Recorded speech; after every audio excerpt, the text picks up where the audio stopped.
From chic felted pillows and home decor to unique jewelry and accessories, felt is definitely not just for kids' crafts anymore. It's become hip, hot, and trendy, and it's popping up everywhere. Some brides even ditching fresh flowers for edgy bridal bouquets made from felt flowers. But designer Christine McKay says even though it's becoming a hot trend, you do have to be selective when it comes to buying felt. She's here to enlighten us all on this. There are different kinds of felt? There are different kinds of felt. And just really quickly, I wanted to just show you guys. This is how felt starts out. This is wool. This is 100% raw wool.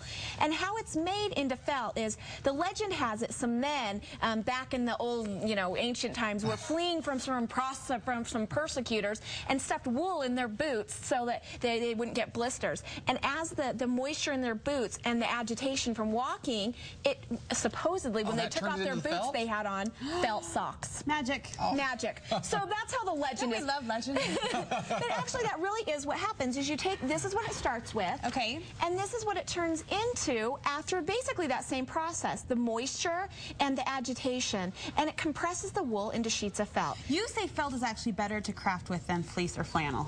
It is, because fleece is made of polyester and flannel is made of cotton. Now, the reason why that makes a difference is because it's just not quite as sturdy. The edges will kind of bend up when you cut, and cotton is woven. And why that's important is when things are woven, the threads go back and forth in a systematic manner. So when you cut it, the threads are going to become unwoven. Wool is not woven. Basically what it is this is just, it turns into a big, huge, matted knot, which makes it the most stable fabric that you can buy. Okay, you have some great places that you've stumbled across that have some really cool selection of felt. Walk us through those. If you want to learn anything you ever wanted to know about felt, the premier place to go is the Corn Wagon Quilt Shop in Springville. This lady, her name is Marilyn, and she has like the PhD in quilts, or in felt. I mean, she is amazing. She was talking to me about all of the things in her store were hand dyed, and I was like, oh, that's great, whatever. No, she went ahead to tell me she boils it on her stovetop in a pot and hand dyes all of the felt. Kind of spendy. It is. The higher end felt, like if you wanted to make a bouquet of flowers for your wedding, you're going to want to spend the $28 a yard that felt costs. It just makes a huge, huge difference. I mean, you can just feel. This right here, you can get for $4 for $1 at Hobby Lobby. Sure. I mean, you can tell. I mean, it just pulls apart. It's not as stable because it only has 30% of wool. The rest is artificial filler. There's a fun find at Gardner Village as well that you recommend in terms of where to get good felt. Gardner Village has a great selection. One of the things that I like there is they also have a lot of examples as far as what to make with felt. So it's really good to kind of get your eyes and your creative juices flowing there. This is Gracie Lou's is in Salem, and then also in Gardner Village is the other hot spot, which is Pine Needles. You get that there? Yes, same thing. One of the things I wanted to mention about Gracie Lou's is one thing I love is they have little pieces that they've cut down into rolls for smaller crafts. They're only $3. So if you just want like a quick, little deal to do some smaller projects, that's the perfect place to go. Okay, all right. Now that you have a taste for the fabulous world of felt, and it sounds fabulous. It sounds fun. It's so fun. Coming up, Christine's going to share cutting-edge felt craft projects, including her felt fiber sculpture. Hands-on felt fun next on Studio 5. Okay, we're back with Christine McKay to show off some of the amazing fashion-forward felt projects that she's made. And you say anyone can do this. We're going to start simple. Anybody can do this. With this, I just squealed out loud when I saw this project. This is darling. I did too, because I gave my 13-year-old daughter a challenge. I said, no more just, goofy kids felt projects. I want you to come up with something kind of fun and surprise me. So this is what she did. She had me help her with this part, but we ironed on a little paper girl doll on the front of a shirt. Okay. And then I had her just give her a stack of different felt fabric, and she made all sorts of different outfits for it. So it's a little paper doll T-shirt with the different outfits, cute. And they just come on with Velcro. Isn't that fun? She would. She is so creative. She is so creative. Kelsey, we love it. So this is a great craft for kids, and we talked about sometimes felt can be expensive, up to $28 a yard. The nice thing about projects with this is you can buy the less expensive felt that is $4 for $1. And what's cool is that felt comes in different patterns, polka dots and stripes and just fun things. And then, of course, she did the little felt purse. So it's its little closet with all of the clothes inside. So this is a great kids craft.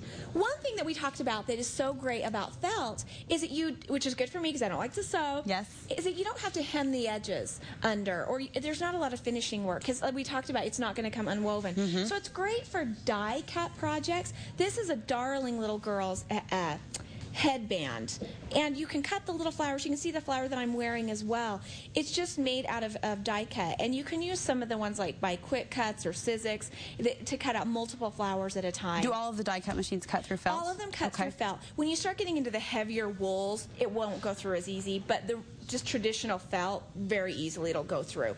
So you can make all sorts of die cut patterns with the felt. Cute. That's all this pillow is right here. This is amazing. This is my friend Marilyn at the quilt shop. She made this. And it's actually a kit that you can purchase at the Corn Wagon as well. But it's just cutting out these shapes and then just stitching it onto the felt. So really just simple. A simple stitch. Simple and easy. Okay, so the next project is, I wanted to kind of show you this pillow right here. Because this was so fun and so easy. These are so in right now, the feathered, fluffy flower pillows. I said, I love the felt because you don't have to worry about turning the edges under. So just an example of kind of what it looks like when you're in the starting process. You'll want to cut a 2-inch strip of felt. And then after you cut this, you'll want to run it through your sewing machine with just a basting stitch and just kind of pull it. So it'll kind of be gathered like this. Okay. And then you just sew it around. And the longer the pieces, the better. And you just circle and go all the way around. You're just layering? Yeah, until you achieve that look right there. These are at TJ Maxx right now. I've seen them for like 30 bucks. These type of pillows, the felt flower on top. And really this fun. One, I think if you buy like the medium grain felt, it was about $10. $10 bucks. Yeah, totally doable. And I love that you can customize it and make it what color you want.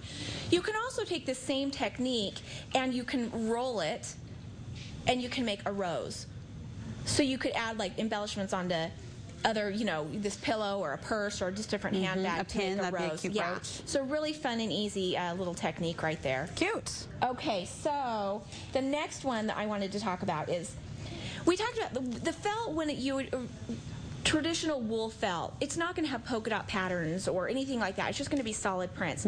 So I decided, what are some things that we could do to give it some design or some customization? To dress it up a little bit. To dress it up a little bit. And this is just one thing that you can do. You can take, and I'll just kind of move this out of the way so that we can have a little more room. We're throwing Kelsey's craft to the side. Sorry, she's going to be very upset. Yeah. What's really cool is you can just take a regular stencil, and you can take a piece of wool, like that, and you can lay this over the top, and you can take some of this glimmer mist that you can get at Archive or Scrapbook store, and you can spray the glimmer mist, and what it'll do is it'll actually dye the fabric. So when you flip it over, you've got polka dots, or you could do any pattern of any stencil that you buy. So you can kind of customize the felt a little bit. And will that wash? Does that wash? You're not going to really want to traditionally wash your felt. So that's why you want to use it on projects like pillows. You want it to be the accessory, kind of the embellishment, not necessarily the base. Absolutely. If you were to spray it. Okay. Yeah, perfect. If you want to go to all the work of cutting out or the different felt pieces or dyeing it, you can also purchase pre-made little felt embellishments. I think are adorable. Maya Road has a ton of them. These are popping up all over. They're so cute because you can use them on your fabric projects, cards, scrapbooks, and I just think the added little bling is so adorable. Just makes it really cute. So you can add that to an existing project. You can add it to an existing project. What's another thing that's really hot right now are the felt ornaments. And basically, you're just cutting out the shape, whip stitching around it, and then just adding different embellishments on it. And things that I like to use this for is you could use it to make, you could do an ornament. What I like to do is I like to do gift tags. Instead of just a to and from, you can put it on this. Darling. Isn't that fun? Yes. Little sachets that you can put in your drawers. So just a ton of fun ideas that you can do with that. A door hanger. Yes, a door hanger. Okay, so do you want me to show you my very favorite? Very favorite all time, yes. Okay, and Brooke, I'm going to spring it on you. Oh, good. I'll be honest, I hadn't really worked a whole lot with felt before this segment, and I am in love. And the thing that I love the most is we are bringing felting back. You know, that is felting with a little needle point is something that I'd really only heard of, like, you know, my grandma doing and kind of doing some outdated, like, designs and stuff. Felting is awesome, and I'm going to show you why. It's hip, okay. This little phone case right here was my very first felting project Look at you. ever.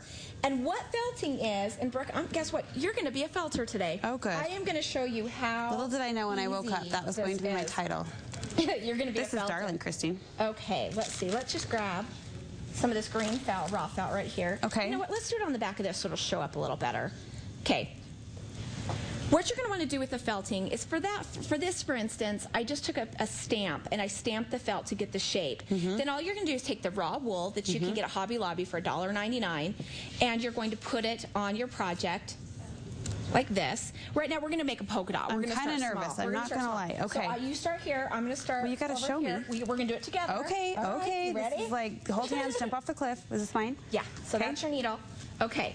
So once you get your fabric, in fact, let's just do a little bit less. Okay. So once you get it on there, less you is just more. Take your needle. Yours is good to go. I'm going to watch and you you first. just poke. And all you're doing is you're matting that wool into the felt. And you're just kind of moving it like that and just poking up and down. Okay.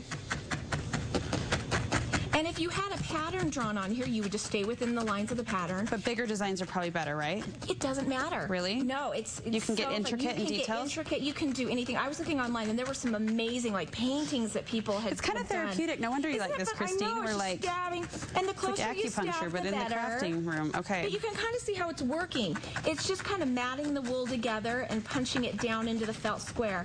And so you kind of got. Look at that. Isn't that fun? Yes. And that's what I did for this technique. And then just pull it right out, or what do you do with it? Just lift it up.